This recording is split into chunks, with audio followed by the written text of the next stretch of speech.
welcome to the tiny veg plot. This is Primrose, and I'm Phil.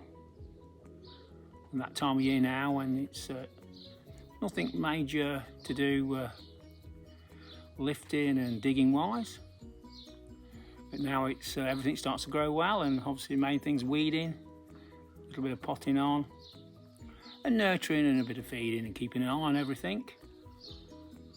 Although we've all had problems with slugs this year, still can't believe how many I've caught so far. But every time we get one, it's one. It could be 600 less than that one next year.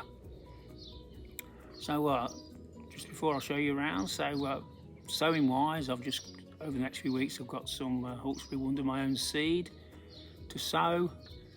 Different dates for different shows. We love eating them as well. I should have just sowed some yesterday, which I'll give away to the locals so that they can have a crack at the novice dwarf bean class at our local show, Saturday the 31st of August. Some great prize money. Anybody interested in coming along, just to learn a bit or have a little go? We've got, I think we've got 6 or 7 novice classes. It's quite unusual in that sense, but the standard of the rest of the show is a pretty good level. So it's an ideal place to come along. So no further ado, let's have a quick tour around and see where we got to.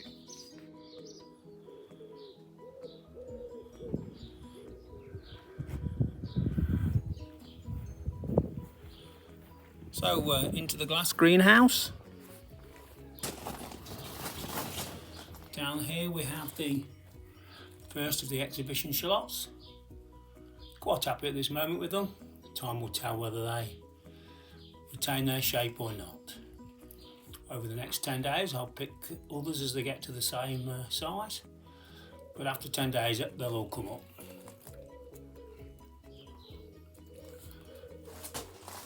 As you can see, tomatoes are flying as they do this time of year.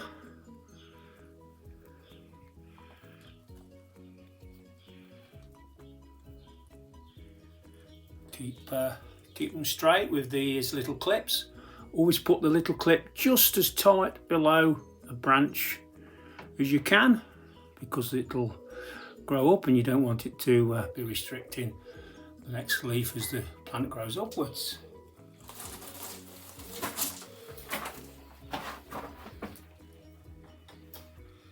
These are the 2 onions experimenting with in autopots at this moment in time. Couldn't wish for any better. These 2 plants were actually probably similar size to the smallest of those I put in the when I planted out, of those I put in the onion house. They're now probably about the 3rd and 4th biggest. These get very straight. They've probably had a little bit less feed than the others, and it's actually benefited them. Obviously they're watered from the bottom. Time will tell whether they'll keep growing for the length of time needed to put on enough weight.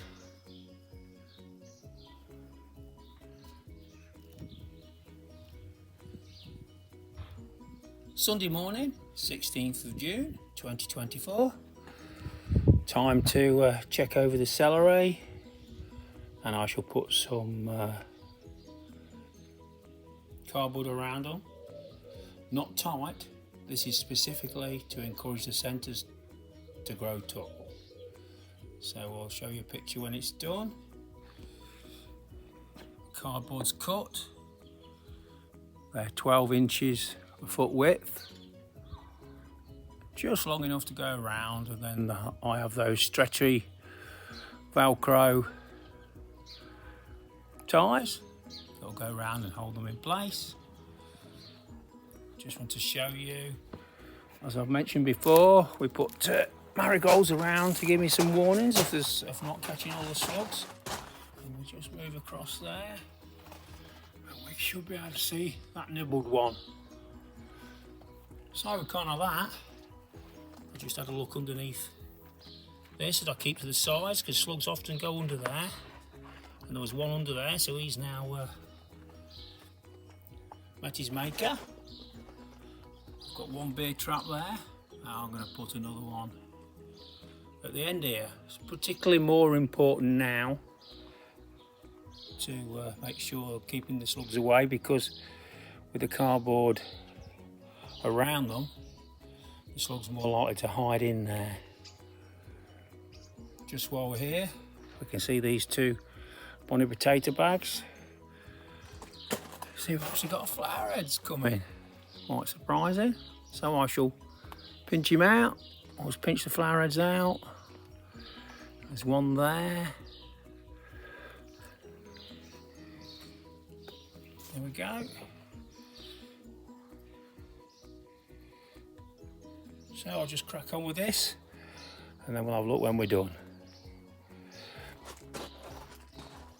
You should be able to see there some little suckers growing on the outsides, and you get a few growing in between the outer leaves.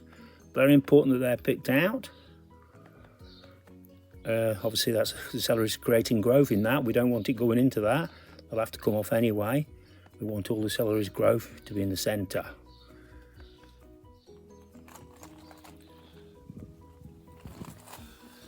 "12-inch collars, that's 12-inch high on the celery now, which will encourage them to stretch.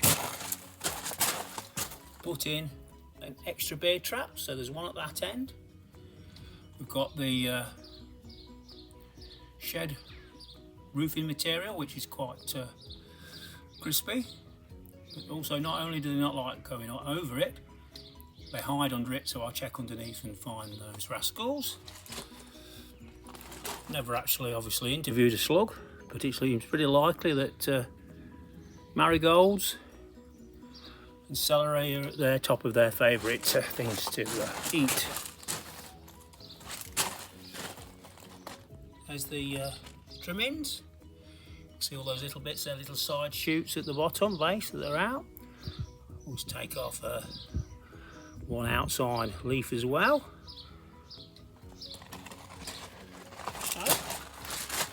So come on there, celery, let's get growing. Stretch up to that sky. While we're here, just see the carrots looking okay.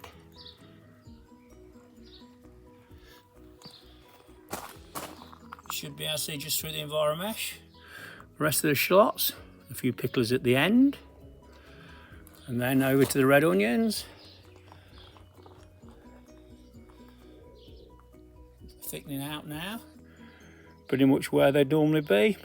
Probably just a little behind last couple of years, but everything else looks well about them, so time will tell. The potatoes are particularly grown well in this wetter year. Now, if you just see a difference between the half at this end nearer to me and the far half, and the only difference is in what's in the bag is that they're on last year's compost, those that are nearish now. That would suggest to me there was a little bit of fertiliser left over in the last year's compost, and they've enjoyed the benefit of it. Just before we go to the onion house, these are the 4 blight and bell that I'll be growing on. They're from my own seed, from the same marrow, pretty much what I would class as an ideal one from last year. Blight and bell isn't an F1, I don't think, so it should breed true. These have had their first day out from the greenhouse. They'll have a couple of days out and in at night, and they'll be planted out at the front, which we'll have a look at in a minute.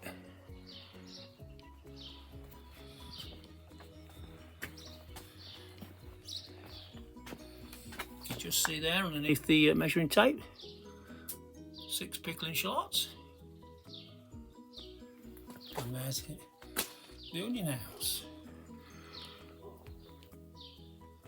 You can see some common cucumbers.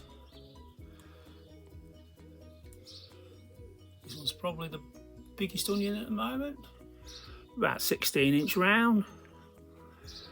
Onions, I always find this time of year they put on 1/4 inch circumference a day. I like to keep measuring them because when they stop putting that on, you know they're getting near the end.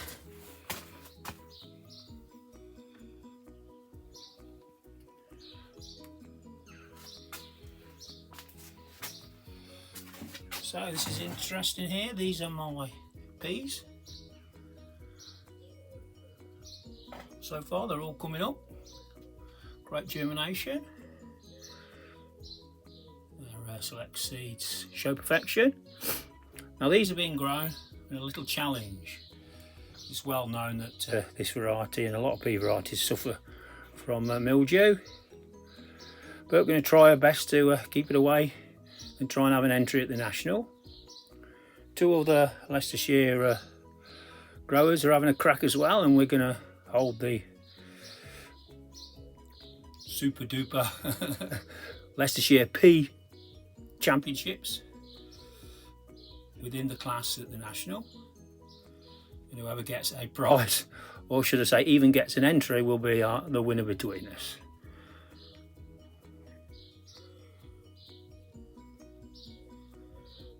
For a little courgettes. Astia is the variety. I saw some of those last year. They're a really nice shaped little fruit.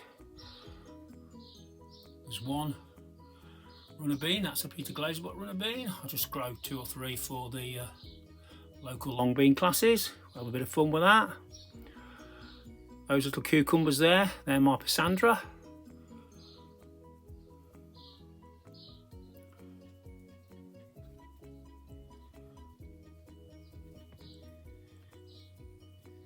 And here we have the onion heads.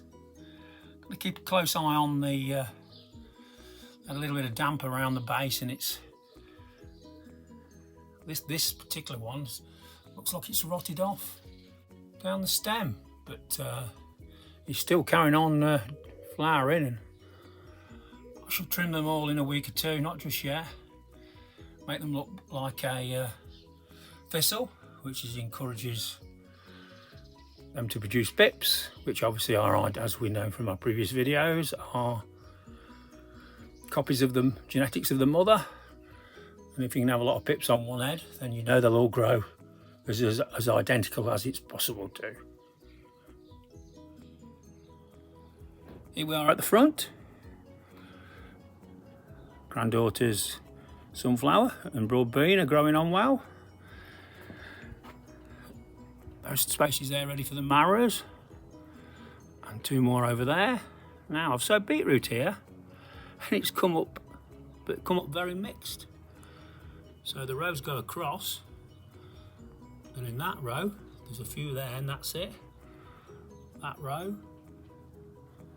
a little bit more have come up. That's how it goes sometimes. Things don't always go as you hope. I would have expected the germination to be good. Everything's been done right, but there we have it. Now these are my tough onions, which I'm very pleased with at the minute. Growing well. There is one there that I had to pull out. I didn't like the look of him. But the rest are growing well. And look at these wonderful supports. I've kindly been given them by a very good friend. And they're absolutely perfect for growing these tough ball in. Obviously it's very important to have the neck coming out the centre of the onion.